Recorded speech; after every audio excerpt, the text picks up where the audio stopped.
A paz do Senhor, irmãos. Hoje nós estudaremos a lição número 11 da classe Juvenis, classe Daniel. O título da nossa lição é Redenção. O nosso texto bíblico encontra-se em Romanos, capítulo 8, versículo 23, onde a palavra de Deus diz: E não só isso, mas nós mesmos que temos os primeiros frutos do Espírito, gememos interiormente, esperando ansiosamente nossa adoção como filhos, a redenção do nosso corpo. Então, no comentário bíblico de Adam Clarke sobre esta passagem bíblica, temos que o escopo e design de Paulo nesses versículos podem ser assim resumidos. O apóstolo mostra que toda a criação está em um estado de sofrimento para o qual foi trazida pela desobediência de um homem, Adão. Portanto, foi sujeita à vaidade, dor, doença e morte, não voluntariamente, pois a humanidade não participou dessa transgressão que trouxe a morte ao mundo e a todos os nossos problemas. Mas Deus submeteu o todo com o propósito de proporcionar-lhes uma libertação e infundindo em todo o coração a esperança de que uma era mais auspiciosa, ou seja, mais benéfica, mais promissora, ocorra. E é através da influência dessa esperança que todo homem possui que os males atuais são carregados com tanta paciência, porque todos esperam dias melhores. O grande libertador e o Messias, e os dias do Evangelho, a era auspiciosa que Deus pretendia apresentar. Então, aqueles que creem em Cristo com um coração para a justiça são libertados da escravidão de sua corrupção pecaminosa e trazidos para a gloriosa liberdade dos filhos de Deus. E eles esperam com expectativa alegre, aguardando a ressurreição geral, quando seus corpos também serão redimidos da corrupção e todo homem, corpo e alma serão adotados na família do céu, acima, como suas almas haviam sido adotados anteriormente à família da fé abaixo. A definição de redenção conforme o dicionário bíblico Wycliffe. Então, redenção é livramento de alguma forma de escravidão, com base no pagamento de um preço por um redentor. A redenção é um conceito básico para a visão bíblica da salvação. No Antigo Testamento, a redenção está integralmente associada à vida familiar, social e nacional de Israel. Um indivíduo israelita poderia agir como um redentor, pagando um resgate para a libertação de um escravo, conforme encontramos em Levíticos capítulo 25, versículo 48. Para recuperar um campo também, conforme Levíticos capítulo 25, versículo 23, ao invés de sacrificar um macho primogênito, que encontramos em Êxodo capítulo 3, versículo 12, e em favor de alguém que de outra forma seria condenado à morte, conforme encontramos em Êxodo, capítulo 21, versículo 28. No Novo Testamento, a redenção é estritamente uma atividade divina que é realizada por Jesus Cristo e através dele, conforme encontramos em Efésios, capítulo 1, versículo 7. Embora a atividade redentora de Cristo tenha as suas manifestações físicas, por exemplo, a cura das enfermidades, seu principal significado é o resgate espiritual dos pecadores que estão escravizados no pecado, conforme Marcos capítulo 10, versículo 45. Então, a libertação do pecador é assegurada com base no preço de resgate pago a Deus Pai por Jesus Cristo em sua morte na cruz, conforme Hebreus capítulo 9, versículo 12. A perfeição da obra redentora de Cristo é claramente declarada no Novo Testamento, em Hebreus capítulo 9, do versículo 25 ao 28. No entanto, A experiência de redenção do indivíduo redimido só estará completa na segunda vinda de Cristo, conforme encontramos em Lucas, capítulo 21, versículo 28. Ainda a ideia essencial da redenção é que enquanto a queda afastou o homem de Deus, Cristo nos reconciliou com ele, conforme encontramos em 2 Coríntios, capítulo 5, do versículo 18 até o 21. Então nos reconciliou pagando o preço de morte, por meio de seu sangue precioso, de forma substitutiva. Enquanto a queda trouxe condenação, Cristo trouxe perdão dos pecados e justificação pela graça, conforme podemos ver lá em Romanos capítulo 5, versículo 18. Enquanto a queda trouxe morte espiritual, Cristo trouxe vida eterna. Enquanto a queda trouxe maldição, a redenção proporcionou liberdade do opróbrio do pecado, conforme Gálatas capítulo 3, versículo 13. Além disso, a redenção proporciona adoção à família de Deus, conforme encontramos em Gálatas capítulo 4, versículo 5. Libertação da escravidão, conforme da escravidão do pecado, conforme Tito capítulo 2, versículo 14. Paz com Deus, conforme Colossenses capítulo 1, do versículo 18 ao 20. E a habitação do Espírito Santo na vida do cristão, conforme podemos encontrar em 1 Coríntios capítulo 6, versículos 19 e 20. O apóstolo Pedro também escreve: levando ele mesmo em seu corpo os nossos pecados sobre o madeiro, para que, mortos para os pecados, pudéssemos viver para a justiça, e pelas suas feridas fostes sarados. Então Pedro parafraseia o trecho de Isaías 53, uma das passagens bíblicas mais contundentes sobre a obra vicária do Filho de Deus. O significado do Evangelho é exatamente o anúncio das boas novas, da obra redentora efetuada na cruz do Calvário. É a mensagem gloriosa do reino, mas essa mensagem só tem eficácia para aqueles que creem. Jesus disse: na verdade, vos digo que aquele que crê em mim tem a vida eterna, conforme João capítulo 6, versículo 47. Em outra ocasião, ele foi mais enfático: aquele que crê no Filho tem a vida eterna, mas aquele que não crê no Filho não verá a vida, mas a ira de Deus sobre ele permanece, conforme João capítulo 3, versículo 36. E Paulo também ressaltou a necessidade de confessar ao Senhor Jesus e crer que Deus o ressuscitou dentre os mortos, conforme Romanos capítulo 10, versículo 9.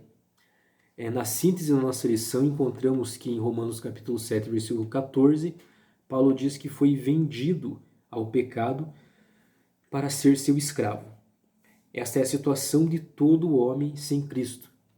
Mas está escrito também em Efésios capítulo 1, versículo 7, que os redimidos foram comprados por Jesus no Calvário, com efeito retroativo para todos. Com a conversão, Jesus tem autoridade para fazer o crente ser agradável a Deus, perdoar os seus pecados e, como garantia pela aquisição, selá-los com o Espírito Santo para o dia da redenção. No futuro, a glorificação do corpo, conforme Romanos capítulo 8, versículo 23. Redenção é o ato soberano de Deus através do qual ele pagou o preço do nosso pecado no Calvário, com efeito retroativo, por toda a humanidade. Assim, a redenção é a carta de alforria, palavra que significa liberdade, de Deus para a humanidade, para que os homens pudessem ter um relacionamento íntimo com Deus. Entretanto, para receber a redenção, documento de libertação de escravo, carta de alforria, simplificando assim, exemplificando dessa forma, então os homens precisam apresentar dois requisitos: arrependimento e fé, sem os quais o dom gratuito da salvação de Deus não será concedido. Redenção é o resgate da humanidade por Jesus Cristo. Os privilégios da redenção incluem perdão dos pecados, conforme Efésios capítulo 1, versículo 7. Inclui também a justiça, conforme Romanos capítulo 5, versículo 17. e inclui a vida eterna, conforme encontramos em Apocalipse, capítulo 5, versículos 9 e 10. Ainda a palavra redenção significa, antes de tudo, libertação de um escravo.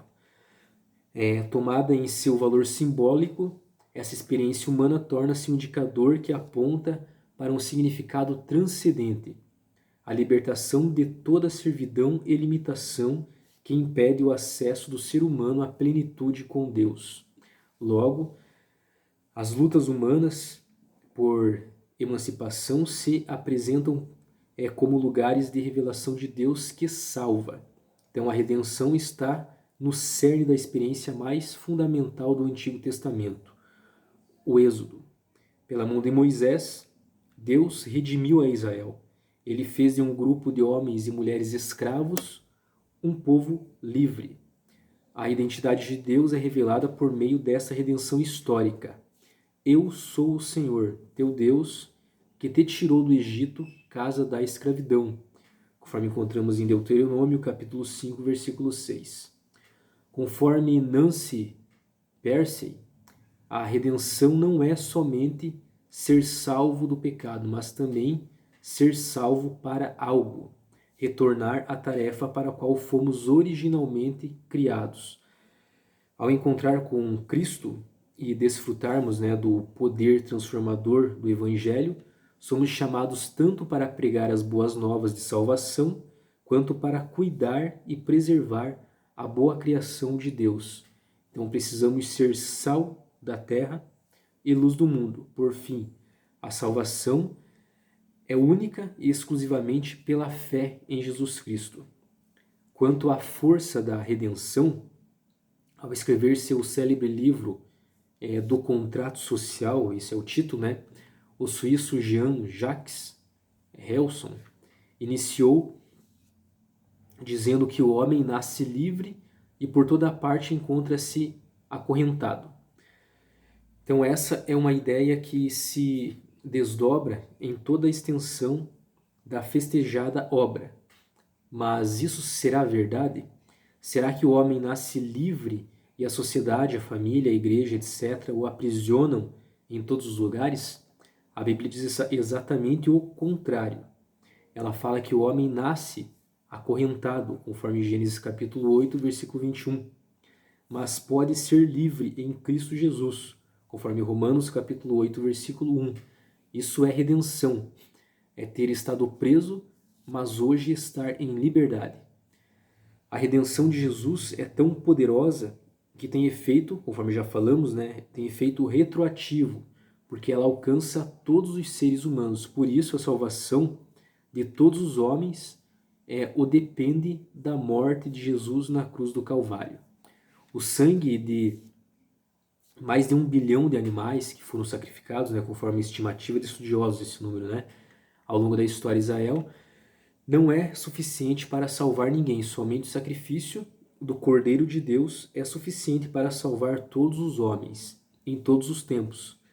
Sabemos que os sacrifícios de touros, bodes, apontavam sempre para um melhor sacrifício, conforme Hebreus capítulo 10, do versículo 1 até o 14. Pois faltava-lhe a perfeição de um sacrifício único e definitivo, conforme encontramos lá em Hebreus capítulo 10, versículo 11. Pois o sangue de animais sacrificados jamais poderia tirar-nos os pecados, conforme Hebreus capítulo 10, versículo 4. Deus, porém, o aceitava por tipificar o sangue de Cristo que nos purifica de todo o pecado. Mas vindo à plenitude dos tempos, Jesus ofereceu-se como sacrifício único, perfeito e insubstituível, conforme contamos em Hebreus capítulo 9, do versículo 11 até o 14. E qual é o preço da redenção e quem poderia pagar? Então a redenção teve preço de sangue, conforme 1 Pedro capítulo 1, versículos 18 e 19.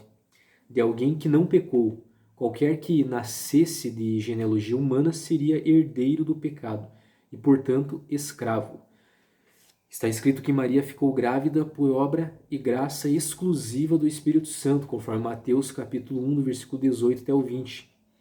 Além de nascer sem pecado, está escrito que Jesus não cometeu pecado, nem na sua boca se achou engano, conforme 1 Pedro capítulo 2, versículo 22. Assim foi pago o maior preço que se podia pagar, a morte de um inocente e puro cordeiro, Jesus. Esta era uma exigência da justiça de Deus. No passado, no Calvário, o Filho de Deus pagou o preço da redenção da humanidade. O Senhor nos comprou para Deus, conforme encontramos em Apocalipse capítulo 5, versículo 9. De uma vez por todas, livrando-nos da morte eterna. No Calvário, a redenção se consolidou. Jesus morreu, Deus nos conquistou para Ele mesmo. No presente, na conversão, encontramos em Lucas capítulo 13, versículo 42 e 43, o seguinte: E disse a Jesus: Senhor, lembra-te de mim quando entrares no teu reino. Disse-lhe Jesus: Em verdade te digo que hoje estarás comigo no paraíso. Apenas Lucas narrou como a vida terminou para aquele malfeitor, com a extraordinária promessa de Jesus. Nada mais, depois daquilo, não houve indulto governamental ou alívio das dores. Ele morreu miseravelmente, todavia, com uma enorme alegria no coração. Então Jesus o salvou. Ele nasceu de novo, agora era herdeiro de Deus, inexplicavelmente para os padrões da justiça humana. Então isso sempre acontece com aquele que se converte, conforme encontramos em João, capítulo 8, versículo 32. E vale para ele, para mim e para você. No futuro, a glorificação, a redenção que no passado foi realizada no Calvário, no tempo presente, aconteceu quando a nossa conversão também tem um futuro, a glorificação do corpo, por ocasião do arrebatamento, isto é, quando recebermos um corpo igual ao de Jesus. Por isso, Paulo diz em Romanos capítulo 8, versículo 23, que também gememos em nós mesmos, esperando a adoção, a saber, a redenção do nosso corpo. Então, o anelo por esse dia enche de alegria todos aqueles que têm o Espírito Santo. A redenção traz consigo maravilhosas bênçãos, tais como tornarmos agradáveis. Então, Paulo diz que Deus nos fez agradáveis a Ele.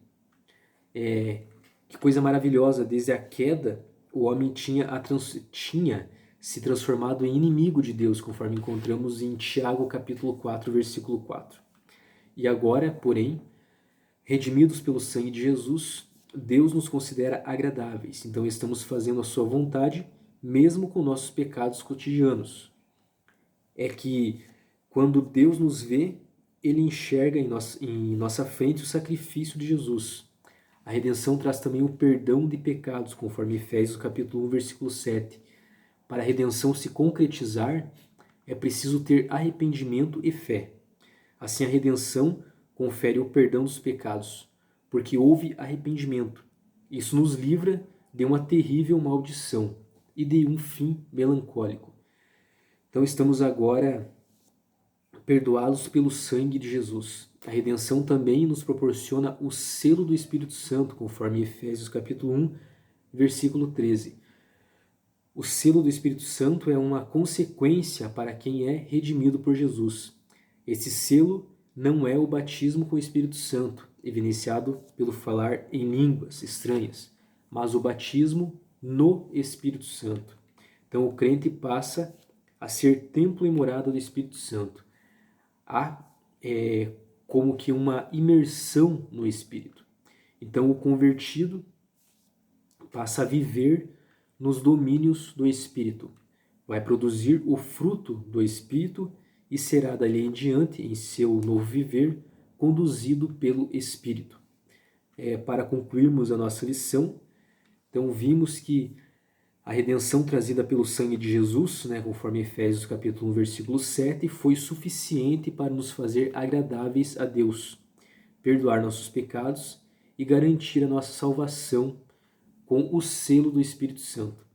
Essa libertação foi realizada no Calvário, porém, dia a dia se manifesta quando alguém conhece a verdade, conforme João capítulo 8, versículo 32, e será completada quando nossos corpos forem transformados, o que Paulo chama de adoção, conforme lemos, em Romanos capítulo 8, versículo 23.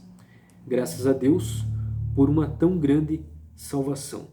Amém? Deus abençoe a cada um de vocês e até a próxima.